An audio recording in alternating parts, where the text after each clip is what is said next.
Paz do Senhor, meu irmão, paz do Senhor, minha irmã. Vamos aqui trazer o estudo bíblico sobre Mateus, neste devocional falando de Mateus. O tema é Ensinos Celestiais e nós vamos resumir aqui o capítulo 6 e o capítulo 7 do livro de Mateus. Motivos secretos da vida. Leia Mateus 6, de 1 a 18. São ilustradas aqui em 3 áreas específicas as ações que levam ao crescimento e à maturidade espiritual. 1. Ajudar os necessitados. Leia capítulo 6, versículo 2 e 4. Contribua da mesma maneira que você contribui para Deus. Não faça alarde disso. 2. Oração.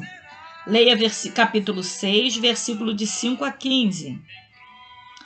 3. Jejum. Leia capítulo 6, versículo de 16 até o 18. Tesouros no céu. Leia capítulo 6, versículo de 19 a 34. Não julguem os outros. Leia capítulo 7, versículo de 1 a 5.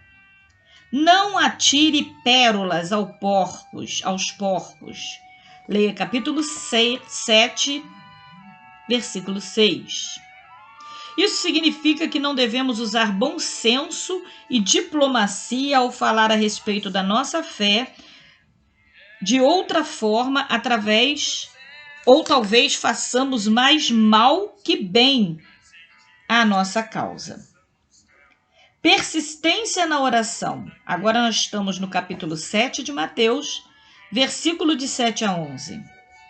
A regra áurea. Estamos no capítulo 7, versículo 12. O caminho apertado. Estamos no capítulo 7, versículo de 13 a 14. Muitos se perderão e poucos serão salvos. Poucos, isso é, em comparação com o número dos perdidos. No fim, entretanto, os salvos não deixarão de ser uma grande multidão que ninguém podia contar. Veja Apocalipse, capítulo 7, versículo 9, vai nos informar sobre isso. Mas o número de pessoas que vão se perder serão muito maiores do que o número daqueles que irão se salvar. Falsos profetas, capítulo 7 de Mateus, versículo de 15 até o 23. Continue comigo. Glória a Deus. Falsos profetas, né?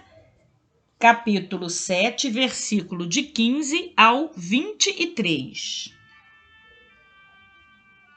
Jesus advertiu contra os falsos profetas e os falsos mestres repetidas vezes.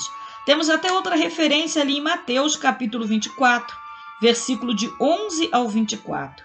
Assim como os escritores do Novo Testamento, o obstáculo mais devastador ao processo do cristianismo tem sido a corrupção por aqueles que alegam que foram enviados por Deus, mas ensinam falsas doutrinas, falam como se fosse Deus falando, mas não passa do seu coração, não passa muitas das vezes as suas vontades e, perigosamente, algumas vezes, mensagens de Satanás.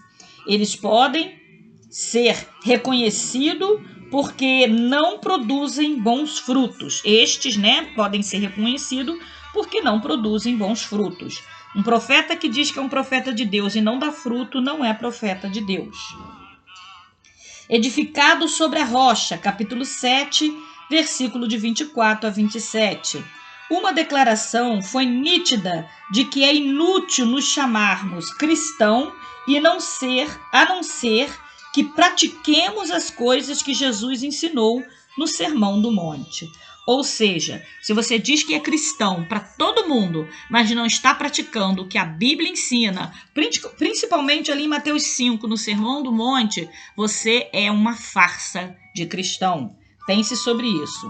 No próximo estudo, estaremos falando aqui sobre Mateus 8, versículo de 1 a 4, mencionando a cura de um leproso. Até lá, a paz do Senhor.